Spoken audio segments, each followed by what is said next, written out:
What? What is even happening right now? Let's bring in John Lott, the president of the Crime Prevention Research Center, and he joins us on the phone. Hello, John. It's great to talk to you. Thanks for having me on. If we're going to talk about this issue at all, it usually helps to just get the data, like what's actually happening at the ground level in the United States of America, especially as it relates to so-called hate crimes. Tell us, what can you say about the difference between, say, the anti-Semitic hate crimes, that would be anti-Jewish, versus anti-Islamic or Islamaphobic hate crimes? What do we know? Right. Well, I mean, the FBI collects this data, and I have to just say as a caveat, I worry that there are lots of political biases in terms of how the FBI collects the data, and I think it kind of reflects some of the biases that we see generally in the administration. But if you take it at face value, what you find is that over half of the hate crimes that occur are occurring against Jews. If you look at the last 5 years, you see almost a 400% higher, 4 times higher rate of hate crimes against Jews than you see against Muslims. In fact, Sikhs have almost the same total number of hate crimes as Muslims do. And Jews have about twice the rate of hate crimes against them that Muslims do. But the focus is on Muslims here. I mean, even the press secretary for the White House, numerous times when she was asked about hate crimes involving Jews, she would pivot very quickly into a discussion about hate crimes against Muslims. And of course, Kamala Harris's statements about worrying about hate crimes is also focused on Muslims. Yeah, let me play some audio for you here. We've got Kamala Harris talking about after the Hamas attack, Islamophobia is on the rise. For years, Muslims in America and those perceived to be Muslim have endured a disproportionate number of hate-fueled attacks. As a result of the Hamas terrorist attack in Israel and the humanitarian crisis in Gaza, we have seen an uptick in anti-Palestinian, anti-Arab, anti-Semitic, and Islamophobic incidents across America. Okay, she used a very important phrase there, a data word. She said disproportionate, that right. That Muslims have experienced a disproportionately high rate of hate crimes versus Jews. Is that true? I don't see how it's possibly true. I mean, you can, whether you look at the total amounts that we're just talking about, or right. You could break it down by categories. If you look at murders, for example, over the last 5 years, from 2018 through 2022, you have about a 260% higher murder rate for involving Jews in hate crimes than you have for Muslims. For assaults, it's closer. It's only about 50% higher for Jews. But if you look at something like destruction of private property or vandalism, it's 16 times higher for Jews than it is for Muslims. So John, you mentioned before at the outset that it's hard to get our arms around the data entirely because there may be some biases built into it. As far as you're aware, because I know you've looked at this data for a long time, when you call something a hate crime, does that mean that we know for sure that that person was targeted because of some specific protected category? I mean, you'd like to think so, that somebody had said, you know, I hate Jews, I think Jews ought to die, or some similar statement right. about some other group that's there. But, you know,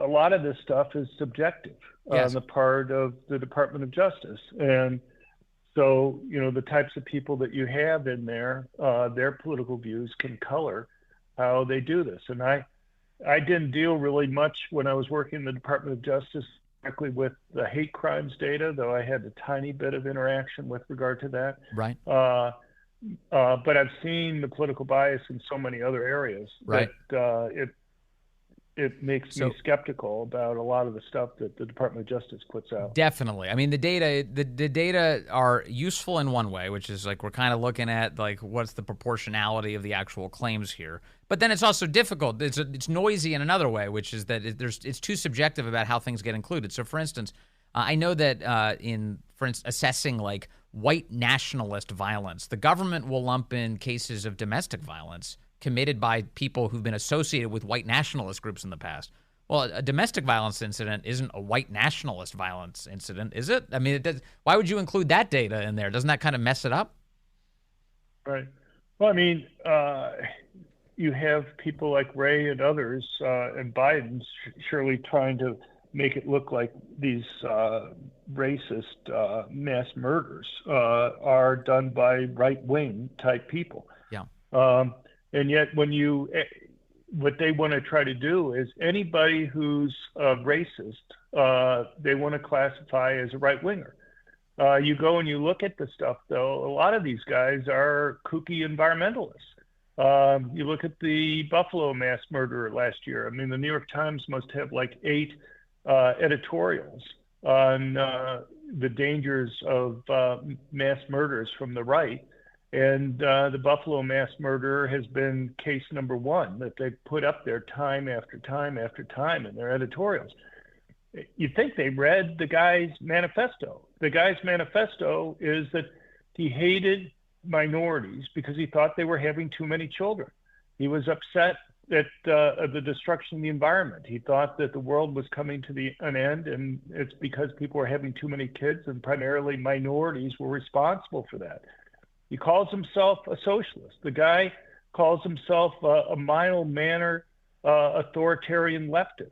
Now, I don't know, maybe you associate with a lot of conservative right-wing types that call themselves socialists or call themselves or upset about people having kids or, call themselves, leftists of one stripe or another. But I guess I just have a very insular view of the world. Of course, yeah. It's like textbook eco-terrorism. There's a long legacy of that. And under normal times we'd be able to accurately identify it, but nowadays, our media run these things through distortion filters in order to attack their political opponents. So, like the Anti-Defamation League has put out its own stuff on hate crimes, and they have a report on murders by right-wingers, these mass murders, and when you break it down, the vast majority of those murders are by people who are environmentalists or left-wingers that are there. Let me get this right. Okay, the vast majority of right-wing murderers are actually left-wing? For these mass public shootings, yeah. I mean, of the ones that you can classify the political views for, most of these guys who do this don't have any views. But when they say, we're just going to look at those committed by right-wingers or, by political views, they will have most of those being right-wingers. Yeah. And the only way they're classifying them as right-wingers is that they're racist. And they want to classify anybody who's a racist as a right-winger. But, I mean, who are the people that are concerned about having too many kids? Is it AOC? Is Biden talking about the environment involving an existential threat to the existence of mankind? I mean, how many people on the right are going out and using that type of rhetoric about whether people should have any kids? You're right. You're totally right. It's interesting, though, what you mentioned the rhetoric, just from an ideological perspective. To the extent that there's anybody on the right who would be considered an extremist or a radical, those people are typically fringe figures, like nameless fringe figures. On the left, they're not Congress people or whatever. Exactly. Yeah. On the left, they're in charge. On the left, you've got Rashida Tlaib straight up lying about what's happening on the planet, inciting a riot into the Capitol building, and and they just a censure against her failed yesterday. But the left's radicals are in charge in their party. The right, to the extent that it has radicals at all, it's like, they're fringe characters. Right. It's amazing.